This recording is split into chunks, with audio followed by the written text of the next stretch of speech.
గజం భూమి కేవలం 4,000 రూపాయలతో 165 గజాల DTCPN రెర్రా ప్లాట్ కేవలం 7 లక్షల రూపాయలు మాత్రమే. నమస్తే మాధవి రెడ్డి గారు. నమస్తే అండి. మాధవి రెడ్డి గారు, ఒక సింపుల్ క్వశ్చన్ బట్ చెప్పడం మాత్రం కొంచెం టఫ్గా ఉండొచ్చేమో అనిపిస్తున్నాను.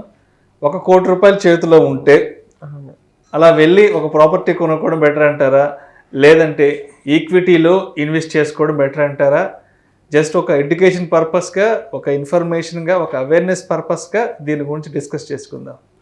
ఎస్ అండి, అంటే మనం ఎవ్రీ పారామీటర్లో మనము దాన్ని అనాలిసిస్ చేద్దాం డెప్త్గా, so that we can understand. So let start with మీకు ఒక 1 crore మీ అంటే ఎవరైనా మీ యాన్సిస్టర్ ప్రాపర్టీ ఎవరో మీకు అమౌంట్ ఇచ్చారు, లేకపోతే మీ దగ్గర ఉంది, so you want to invest.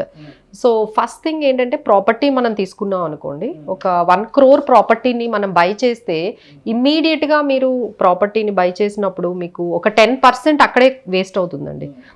Like 2% brokerage అనో, లేకపోతే 1% తర్వాత stamp duty, 7% and registration expenses అన్నీ కలిపి మీకు అక్కడే, అంటే ప్రాపర్టీని బై చేసినప్పుడే మీకు 10% పోతుంది.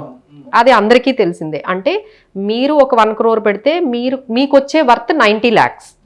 అదే మీరు స్టాక్స్లో పెట్టారనుకోండి, మీకు ఒక 1 crore-కి 10,000 కూడా అవ్వదు కాస్ట్. కొనుక్కోవడానికి దానికి ఏం ఫీజులు ఏమి ఉండవు, ఏవో కొన్ని STTలు అవన్నీ ఉంటాయి. మహా అయితే 10,000 నుంచి 20,000 అవుతాయి. సో ఈ పాయింట్ అయితే క్లియర్ కదండి.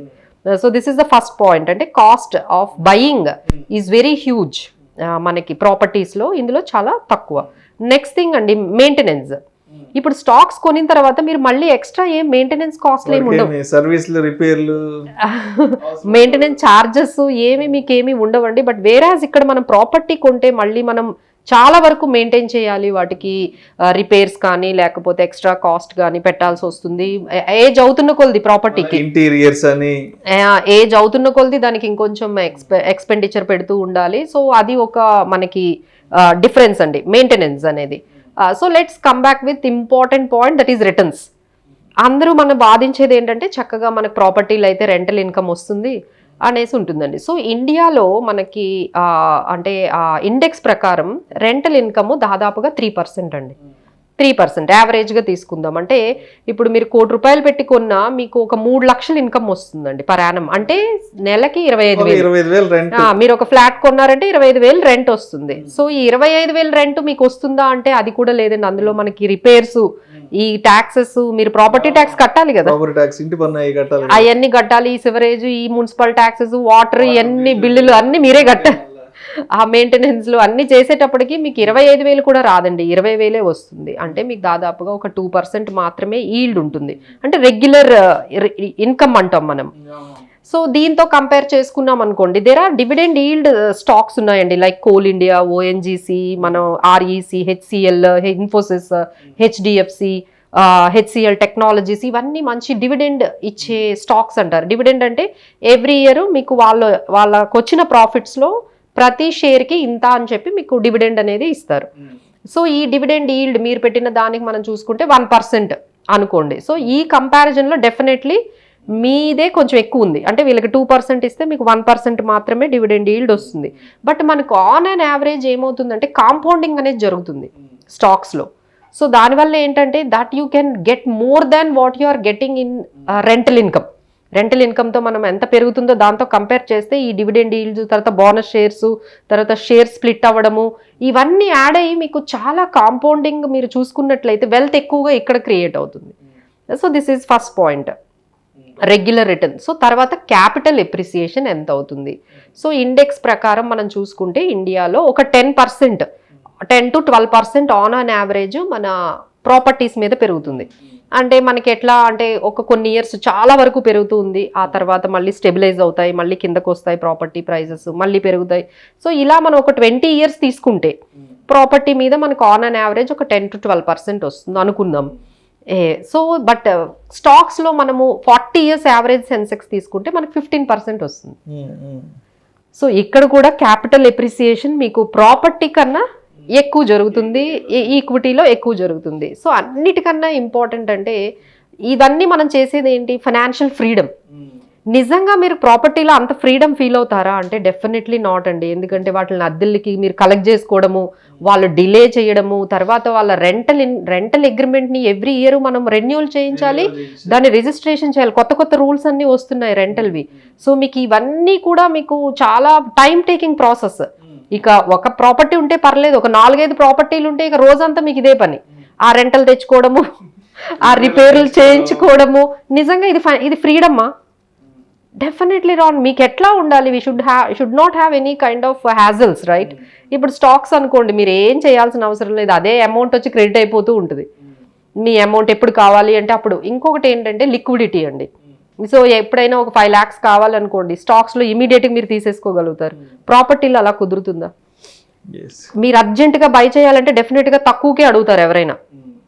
So when ever you wanted to cell immediately అనుకుంటే డెఫినెట్గా వెంటనే రారు కదా, మీకు అంత ఈజీగా రారు. అలాగే మనకు కొంత అమౌంట్ కోసం మొత్తం ప్రాపర్టీ అమ్మాలి. ఇలాంటివన్నీ చాలా మనకి ప్రాబ్లమ్స్ అనేవి మనకి ప్రాపర్టీలో మనకి కనిపిస్తాయండి. సో ఇంకా అన్నిటికన్నా మనకి ఇంపార్టెంట్ ఏంటంటే లైక్ పవర్ ఆఫ్ కాంపౌండింగ్ అనేది మనకి ఇది ఎక్కువ వర్క్ చేస్తుందండి ఇక్కడ. సో దానివల్ల అది మనకి ఎక్కువ వెల్త్ అనేది క్రియేట్ అవుతుంది. తర్వాత మనకి ఏంటంటే ఇప్పుడు మీ దగ్గర అందరి దగ్గర 1 crore ఉంటుందా అండి? అందరి దగ్గర ఉండదు కదా. సో ఎంతమంది కొనగలుగుతారు ప్రాపర్టీని? ఎవరి దగ్గర అయితే ఎక్కువ హ్యూజ్ అమౌంట్ ఉంటుందో వాళ్ళే కొనగలుగుతారు. కానీ స్టాక్ మార్కెట్లో అలా కాదండి. మీరు 5,000 పెట్టండి, 10,000 పెట్టండి, మీ మనీ ఎంత ఉందో అంతవరకు పెట్టొచ్చు. ఓకే, సో ఈ ప్రాపర్టీలో పెట్టాలి అనుకునే వాళ్ళు చేసే ఫస్ట్ పని ఏంటంటే లోన్ తీసుకోవడం. సో ఇప్పుడు మీరు అన్నీ తీసేస్తే మీకు ఒక 2% డివిడెండ్ ఈల్డ్, 10% అంటే 12% మీకు రిటర్న్ వస్తే అందులో 8-9% మీరు హోమ్ లోన్కి ఇంట్రెస్ట్ వెళ్ళిపోతే మీకు ఎంత ఉంటుంది? What you are getting? అది బిగ్ ట్రాప్ అండి. అది చాలా అంటే లోన్లు తీసుకొని ఈ ప్రాపర్టీల్లో పెట్టుకొని ఆ రెంటల్ వస్తుందని చెప్పి ఆలోచించి ఇన్వెస్ట్ చేస్తున్న వాళ్ళకైతే this is a big trap. So they need to understand మనకు వచ్చిన రిటర్న్కి వాడికి 8% వెళ్ళిపోతే ఇక మనకి ఎంత ఉంటుంది? రిటర్న్ అనేది చాలా తక్కువ వర్కౌట్ అవుతుంది. అలా అదైతే మన స్టాక్స్లో అయితే మీరు ఇలా లోన్లు తీసుకోవాల్సిన అవసరం అయితే రాదు కదా. మనకి మనీ ఉన్నప్పుడు నెమ్మదిగా ఎవ్రీ ఇయర్ ఒక 10,000 లేకపోతే ఎవ్రీ మంత్ ఒక 10-15,000 మీరు పెట్టుకుంటూ వెళ్తే వెల్త్ క్రియేట్ అయిపోతుంది. So these are all many things అండి. ఇందులో ఫైనాన్షియల్ ఫ్రీడమ్ అనేది అస్సలు ఉండదు మనకి ప్రాపర్టీలో. ఇక ఆ తర్వాత మీరు ఎప్పుడోకప్పుడు మీ నెక్స్ట్ జనరేషన్కి ఇచ్చేటప్పుడు కూడా it's not that much easy.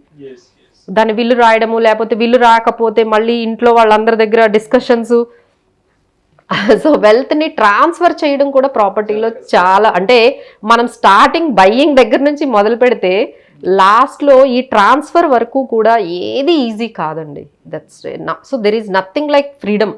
Financial freedom అయితే అసలే కాదు. సో రెంటల్ ఇన్కమ్ గురించి ఇన్వెస్ట్ చేసే వాళ్ళు కానీ, లేకపోతే ఈ హౌస్ ప్రాపర్టీల కోసం లోన్లు పెట్టి చేసుకునే వాళ్ళు కానీ ఇంకొకసారి ఈ క్యాలిక్యులేషన్స్ అన్నీ ఆలోచించండి. So definitely it is not worth. So మరి మేడం మాకు స్టాక్ మార్కెట్ గురించి వాటి గురించి తెలియదంటే అడ్వైజర్ 1% ఇచ్చేయండి, అయిపోయింది కదా, హ్యాజల్ ఫ్రీ.